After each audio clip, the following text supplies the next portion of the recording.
Alright, so now that we're loaded in after shopping and we've already pressed our buttons to equip our armor, you're just going to turn to the left and run this way. We're going to make our way to Diamond City now. And we're going to swim across the river.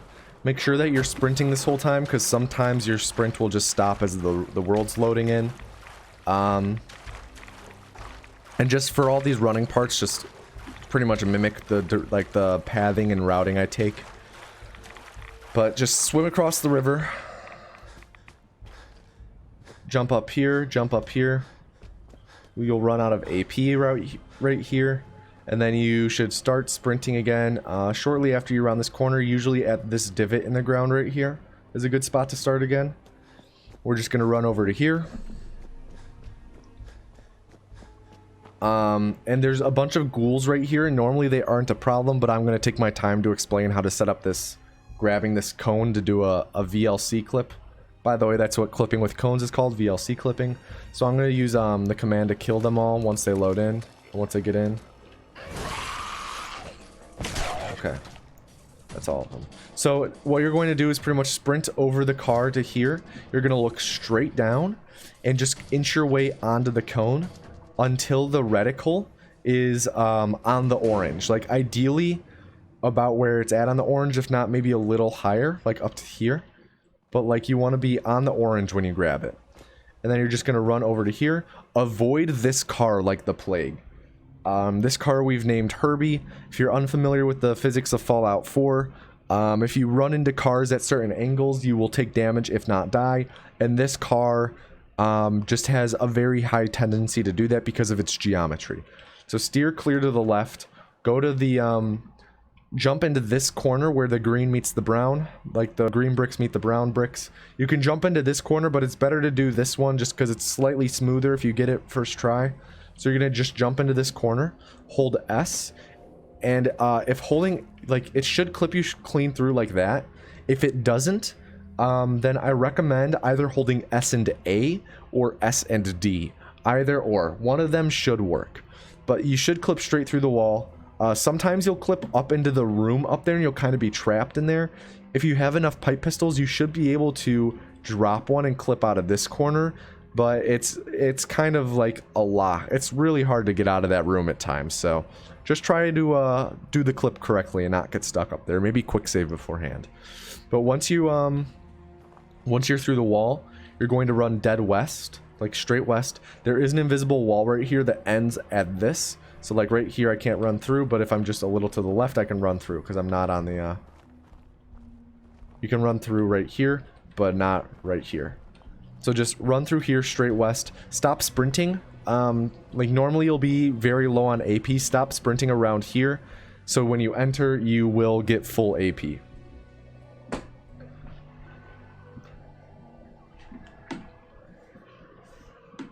And then when you load in, you are going to sprint down here and you're going to talk to Clements so he says his line.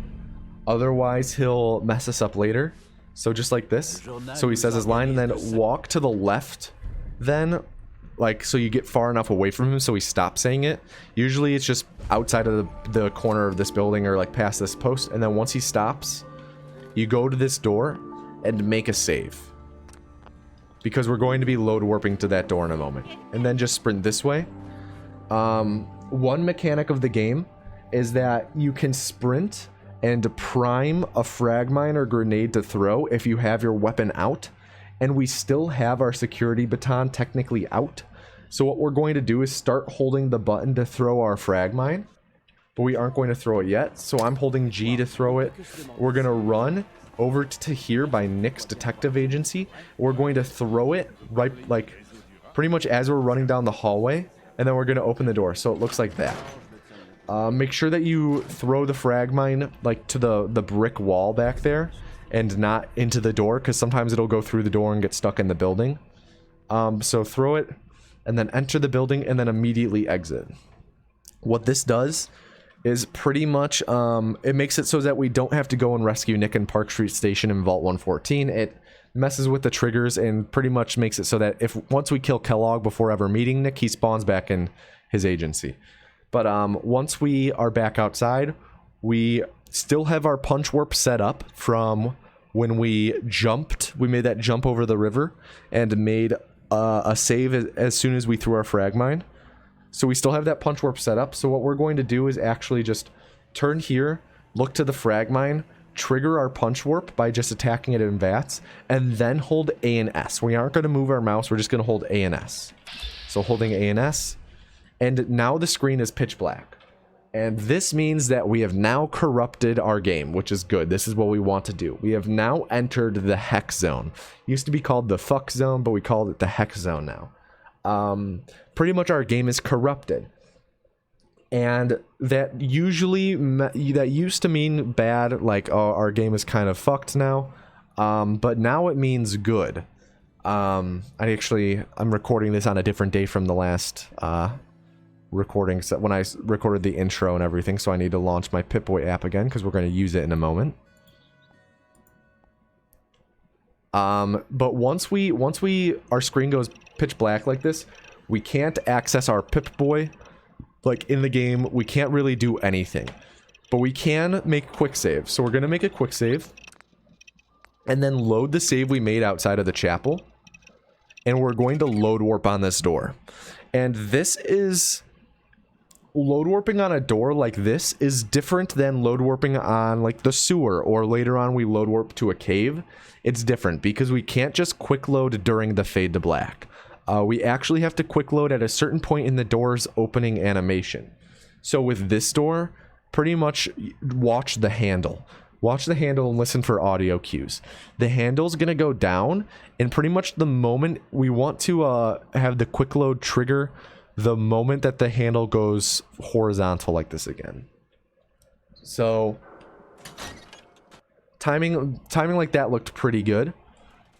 If you do it correctly, like I just did, you'll load it on the other side of the door. Like here, this is what opening the door normally looks like. There is a fade to black. And you don't want to quick load during that fade to black because that's not how load warps work on doors. You want to perform the load warp so there is no fade to black. It should cut to black immediately. So if it cuts to black immediately and there's no fade to black and you still load in on the other side of the door, congratulations, that means you successfully performed the load warp. If you quick loaded too early, you'll be back in the hex zone, in which case just load the save again and perform the load warp again. If you performed the load warp too late, then you will be back. If you performed it too late, you will be inside of the building and you will have seen the fade to black. Now, if you aren't sure, a good way to tell is just press the button to equip all of your armor and your security baton again. So for me, that's 5, 6, 7, 9. And if you hear things re-equip, as I just did, that means that you successfully load warped. Because with the hex zone, if you load warp out of it to a door, you can't load warp to a cave or the sewer. You have to load warp to a door. If you load warp out of it to a door, then you maintain all of the stat bonuses from your armor. Which, the 3 pieces of armor we have, 2 of them have 10% movement speed bonuses, and 1 of them is bonus endurance. So when we load warped out of the sewer, out of the hex zone to here, we still had plus 10 movement speed for each of the legs, as well as plus 1 from the endurance. But all of our items were unequipped, and we just equipped them again, giving us an additional 20% movement speed overall and an additional 1 endurance. So we now will like run at higher speeds, and our AP will drain slower, which is awesome. What we're going to do now is exit the chapel. You can, if you miss the load warp going in, you can attempt to load warp as you exit as well. They're the same timing. But the moment that you exit, you're going to quick save and load your save in Cambridge. Load your save where you're looking up at the sky, where we set up our punch warp. And what you're going to do is pretty much just start mashing Q right before the load is done loading. So, just kind of a feels thing. Just wait about 5 seconds, then start mashing Q. Oh, that was, sorry, that was my safety save. Remember how I made 2 saves here? So let me delete the first one since that's a safety save. So we load our Cambridge save. It should be the bottom save that you have, the far bottom. If you manage your loads correctly. But you mash Q, and the moment you hear it select something in VATS, press E, tab, quick load. E to confirm, tab to cancel and set up the punch warp successfully, and then quick load to go back to Diamond City. My game just crashed, which it never does there. I don't know why it did. So, let's do this again. Because the game crashed, that means that I have to set up the punch warp again. We still have our quick load from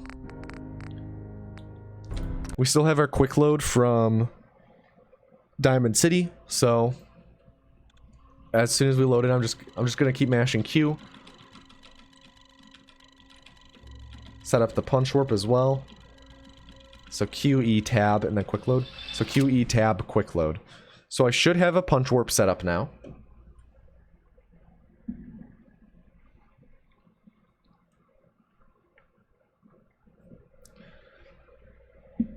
And as we load in, you want to... Part of the rules is... part of the rule sets for the run is that anytime you're interacting with the Pip-Boy app, you need to have it displayed on screen. So I have settings in my OBS to be able to hotkey to turn it on and off on screen. Like display it and undisplay it or hide it. But pretty much during this segment, it needs to be on screen for the entire time, because we're going to be interacting with it a lot. This is why we use the Pip-Boy app. But as the game is loading, on the Pip-Boy app, you want to mash in this area to pull it up to the map like as soon as possible, so that when you load in, you have the map pulled up. And then you're going to click back in the game, and you're going to round this corner and trigger the punch warp on Polly here. If you did a first try load warp or anything other than second try, you're going to want to trigger it on Polly here. Otherwise, if you get it second try, then a woman with blonde hair, I forget her name, will be walking down here. Maybe that's Polly, and this is a different chick. But she'll be walking this way, and you can trigger it on her around right here, and it's slightly faster. You can't trigger it on the guard because for some reason you can't select them in VATS super well. Like, see, it's 0. So we have to do it on Polly here. So you trigger the punch warp, and then as soon as you trigger it, hold A and S again. Hold A and S, corrupt our game again, and then you're just going to Alt-Tab and fast travel to Diamond City using the app. Make sure you fast travel to Diamond City and not Diamond City Market. And as soon as you load in, you're going to mash all your buttons to equip all 3 pieces of armor and your security baton. Once you hear them all equipped, like we just did, you're going to quick save and load the Cambridge save again and set up the punch warp again. The reason why we couldn't do the Pip-Boy and use it to fast travel on the first one when we had to do the load warp is because we don't have access to our Pip-Boy via the app until we perform 1 hex zone warp. Because the app technically gets enabled when you pick up the Pip-Boy in the vault, but we never did, so we can't actually use the Pip-Boy app until we perform the hex zone load warp, because for some reason that re-enables it and gives us a normal Pip-Boy and not the janky one that we have earlier where there's dust on the screen. But once we load in for the second one, we're going to press our frag mines button, throw one just down here to the left, and then trigger the punch warp and hold A and S again. I was talking, so I forgot to change over to the map, so make sure you do this during the loading screen. Fast travel to Diamond City again. And this is our 3rd stack here. Because we did one for the load with the load warp one. And this is our 2nd time doing the fast travel one. So then after we load in, we quick save, fast travel to here. So we've done 3. We need to do 9. So we have 6 more to do. And this is all just building up a ton of speed. And 9 is the optimal amount of times to do this stacking. So the rest of the time I'll explain it less. But here's what it looks like. Like, as you can see, I have the cursor display on an OBS. You have to capture your cursor in the app, as I discussed in the setup, but I'm mashing it around this area because this is where the map button is. And as soon as I load in, have map selected. I'm going to immediately click back in the Fallout 4 window, look to the left, trigger the punch warp, and hold ANS. Hold ANS, Alt-Tab. I accidentally pulled up the console. Alt-Tab, fast travel to Diamond City. Again, Diamond City, not the market. Mash my armor buttons and security baton button. Hear them equip, quick save, load the Cambridge save. That was number 4. So we have 5 more to do. And this is the worst part of the run, if I'm being honest. It's a lot of loading screens and very little gameplay. Easily the worst part of the run, but after this, the run gets super fun because you run at 300% speed. Sometimes, if you didn't set up your punch warp save well, then you'll go to trigger the punch warp on the frag mine or maybe even poly, and you just attack it normally in VATS, and that means that you need to load the save again and either set up a new punch warps like frag mine save, or you can just throw another frag mine up for that one attempt. So this is number 5.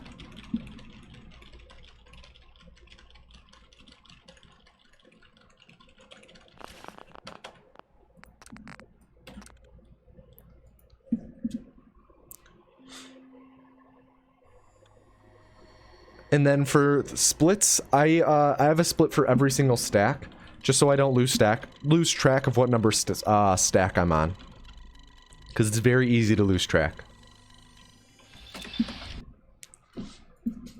So we're doing number 6 now.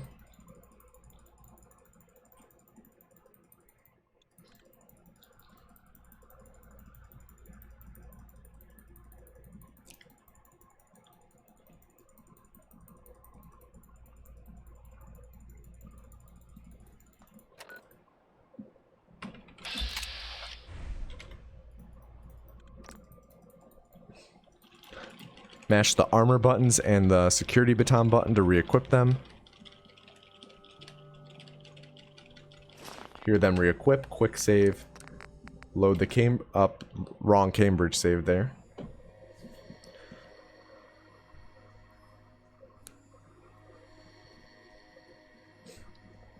Sometimes the load menu will be funky, and it will swap spots of the saves.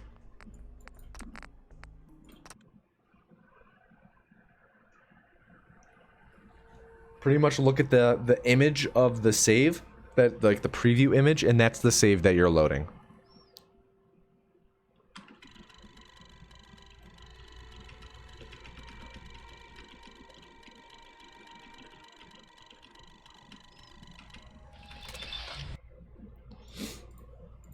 So we've done 6 now. We need to do 3 more, I think. Kind of losing track myself right now.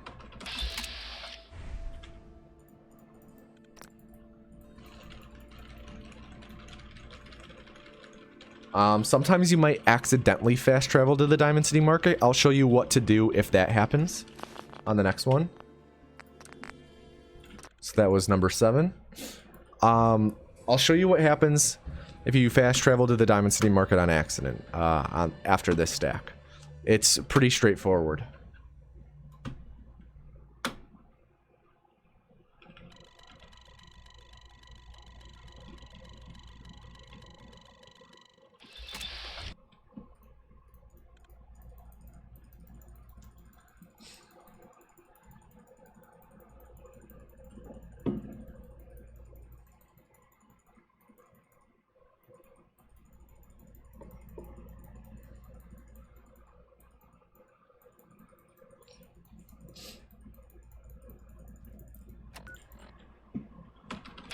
So, say I accidentally click Diamond City Market and fast travel to it without realizing. Same thing, you're just going to equip everything in quick save.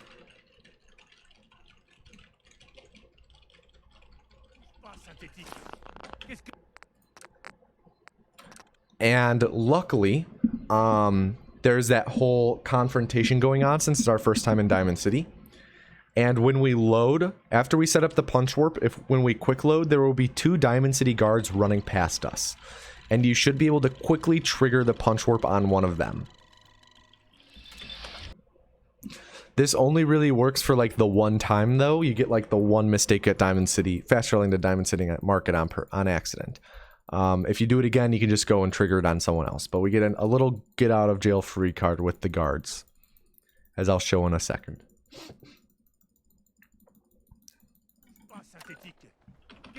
Just like that. Oops. There we go. So I think that was 9. An easy way to check if it was 9 is pull up your stats screen and check what your endurance is. If your endurance is 20, that means that you've done 9 stacks successfully. Because if you think about it, you start off with 1 base stack, so we're at 11. And then we do 9 additional stacks. So 11 plus 9 is 20. So we did the correct amount. Once you do the last stack, you're going to equip everything. Also equip your frag mines. Look down, pick up the frag mine, and exit Diamond City. And then you can hide your Pip-Boy if you're doing that. Some people will just do, they'll leave their Pip-Boy up the whole run and kind of chroma key out the color black, so it's somewhat transparent. But as soon as you load in, you're going to quick save, then make a hard save, and then fast travel to Vault 111. And the order of that is very important. But I'll start the next video here.